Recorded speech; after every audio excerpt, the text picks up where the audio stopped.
जय हिंद दोस्तों। जैसे कि हमारी करंट की क्लास आप देख भी रहे होंगे दोस्तों, तो अच्छे से अच्छे टॉपिक लेकर आए दोस्तों हम। तो दोस्तों इसी सीरीज़ में हमारे नेक्स्ट यही करंट की क्लास चलेगी दोस्तों।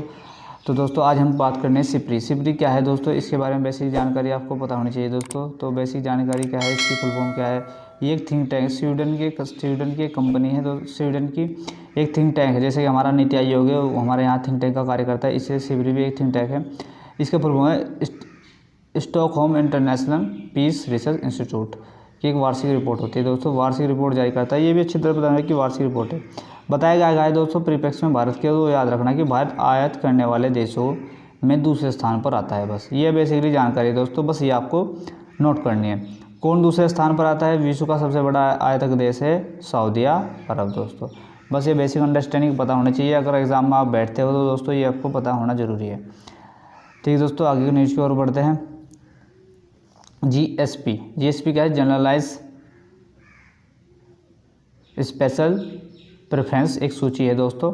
Generalise special preference. ठीक है दोस्तों, ये अमेरिका देश के अंदर लागू की जाती है दोस्तों। अमेरिका क्या करता है दोस्तों, जो भी विकासशील देश है दोस्तों, उनके जो भी माल होता है, जो कि अमेरिका के अंदर हम एक्सपोर्ट करते हैं दोस्तों, तो उस सूची में जिस देश का नाम होता है उस पर जो भी उत्पादक हम वहाँ पर भेजते हैं दोस्तों, उस पर किसी प्रकार का टैक्स नहीं लगाया जाता। जैसे एक्साइज ड्यूटी होती है दोस्तों, इंपोर्ट ड्यूटी होती है, तो इन दोस्तों इस तरह से उससे छूट प्राप्त होती है। तो दोस्तों न्यूज़ को और देखते हैं दोस्तों। न्यूज़ क्या कहती है, अमेरिका ने भारत को जीएसपी सूची से बाहर रखने की घोषणा की दोस्तों।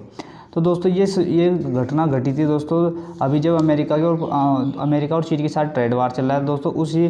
क्योंकि भारत भी अमेरिका की वस्तु पर जो भारत में आती है उन पर एक्सपोर्ट ड्यूटी और इम्पोर्ट ड्यूटी, जैसे कि एक्सपोर्ट ड्यूटी इम्पोर्ट ड्यूटी लगती है दोस्तों। तो भारत में जैसे यहाँ पर कोई वस्तु इम्पोर्ट होती है दोस्तों, उस पर ड्यूटी जो कि टैक्स लगाता है दोस्तों, जिसको इम्पोर्ट ड्यूटी कहते हैं दोस्तों। तो दोस्तों उसी कारण अमेरिका ने भी भारत पर इस सूची से इसको बाहर कर दिया, क्योंकि इससे भारत को बहुत लाभ होता था दोस्तों।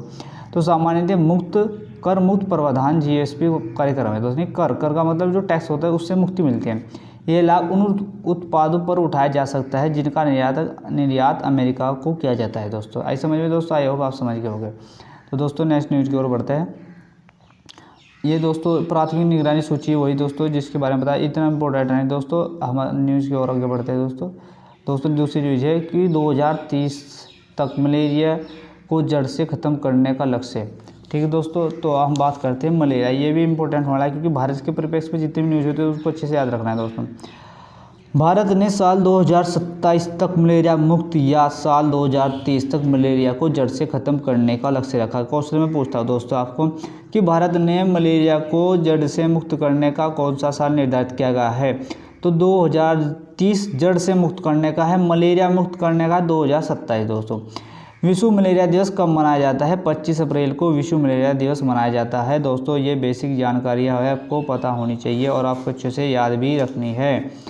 विश्व में मलेरिया का पहला टीका कहाँ बनाया गया है दोस्तों? ये बहुत इंपॉर्टेंट है। अफ्रीका का एक छोटा सा देश है दोस्तों, मलावी में इसको लॉन्च किया गया है। यह टीका 5 महीने से 2 साल तक के बच्चे के लिए ही होगा, उनको ही लगाया जाएगा। इस वैक्सीन का नाम आपको अच्छे से याद होना चाहिए। इस वैक्सीन का नाम है RTS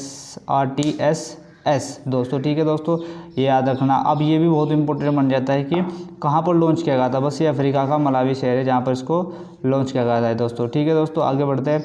इंडोनेशिया द्वारा रामायण पर विशेष डाक टिकट जारी किया गया।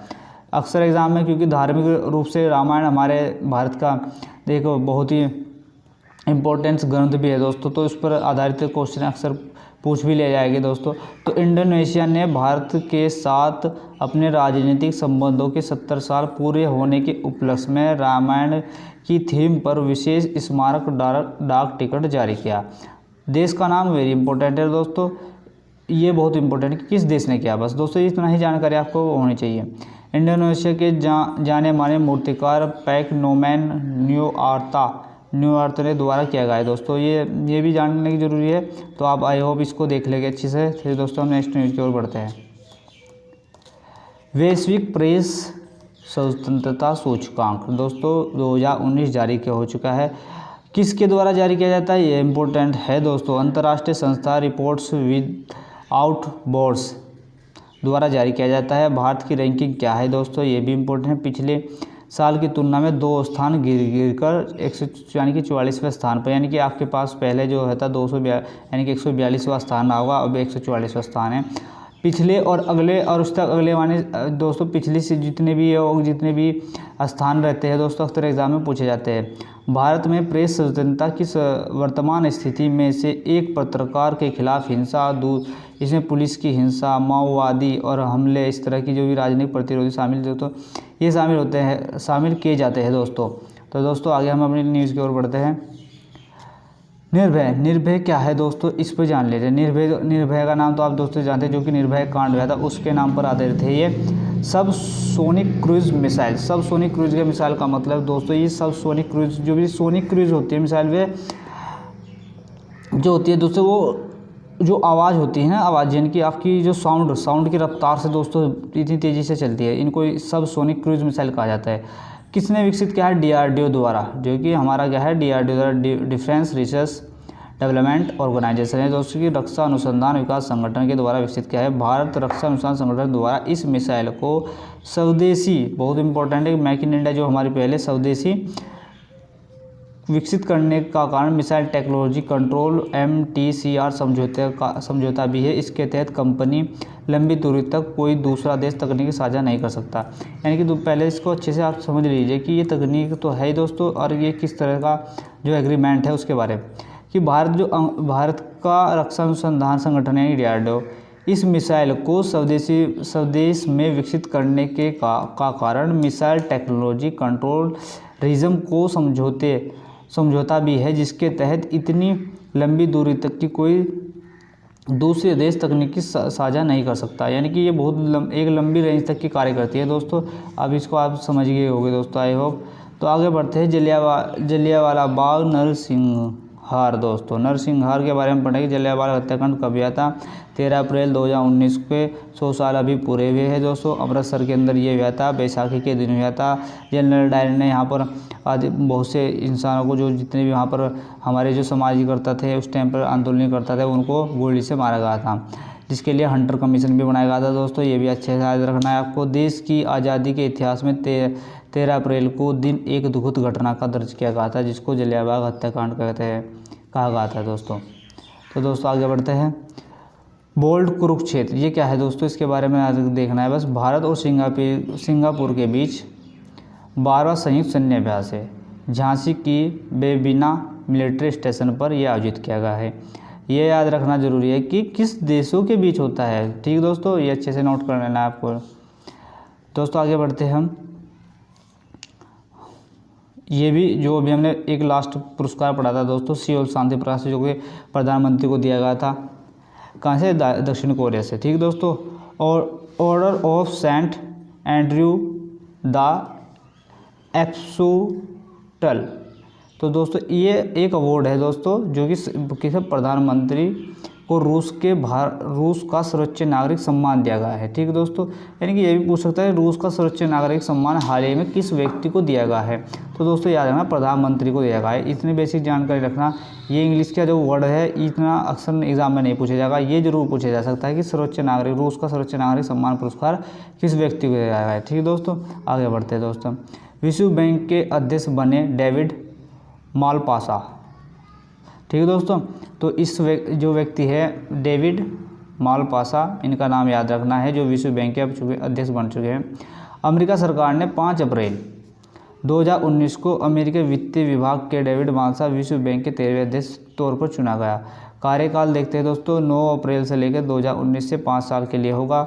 विश्व बैंक के अध्यक्ष अंतर्राष्ट्रीय पुनर्निर्माण एवं विकास बैंक IBRD और अंतर्राष्ट्रीय विकास संघ IDA के निदेशक मंडल के अध्यक्ष होते हैं दोस्तों। तो ये यानी कि जो उसका अध्यक्ष होता है, इन सभी जितने भी ये मंच है उनका भी संघ है जिनका अध्यक्ष होगा दोस्तों। तो दोस्तों आपको ये नोट कर लेना है कौन इसके अध्यक्ष बने हैं। बुकर अंतर्राष्ट्रीय पुरस्कार दोस्तों, बुकर अंतर्राष्ट्रीय पुरस्कार के बारे में अच्छे से जान किसको मिला है। ओमान की लेखिका जोखो अल हर्थी को ये पुरस्कार मिला है, अल हार्थी को ये पुरस्कार मिल दिया गया है दोस्तों। जो को अल हार्थी की किताब है सेलेस्टियल बॉडीज़, जो को अरबी भाषा की पहली लेखिका है, ये भी याद रखना है क्योंकि एग्जाम में पूछा है। व्यक्तिगत क्वेश्चन पूछा जाए कि जो हाल ही में जोखो अरबी कौन थी, ठीक है दोस्तों, ऐसे इस तरह के क्वेश्चन पूछे जा सकते हैं जिनको ये पुरस्कार प्रदान किया गया है। दोस्तों कौन थी, अरबी भाषा की लेखिका थी, इसके बारे में अच्छे से याद रखना है दोस्तों। सिम्बैक्स, दोस्तों याद रखना है सिम्बैक्स क्या है। सिम्बैक्स क्या आता है, सिंगापुर और उसके बीच समुद्री युद्ध अभ्यास है। अभी दोस्तों हमने पिछली जो स्लाइड में पढ़ा था बोल्ट कुरुक्षेत्र, वो भी सिंगापुर के एक सैन्य अभ्यास था, मगर ये समुद्री अभ्यास है। इसका कौन सा 26वां संस्करण अभी आयोजित किया गया है, वो भारत में किया गया था दोस्तों, इसको भी आप देख लेना, ठीक है दोस्तों।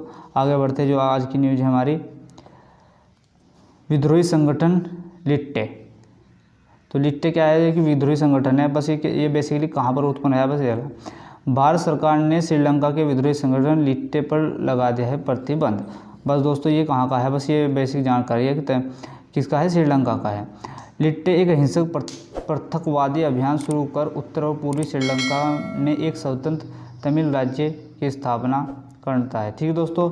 तो आई होप आप सभी ये न्यूज़ समझ में आ गई दोस्तों। तो नेक्स्ट जब हम इस कड़ी में हमारी वीडियो चलेगी दोस्तों, तो आप किसी प्रकार की जितनी भी प्रॉब्लम होगी, कुछ भी करंट रिलेटेड जितनी प्रॉब्लम दोस्तों, अब सभी आपकी दूर हो जाएगी, क्योंकि आपको अधिकतर बोझ बना रहता है करंट अफेयर का दोस्तों। अब ये वीडियो इसी सीरीज में चलती रहेगी डेली बेसिस पर दोस्तों। तो धन्यवाद दोस्तों, आई होप आप समझ गए दोस्तों। वीडियो को शेयर जरूर कीजिए दोस्तों।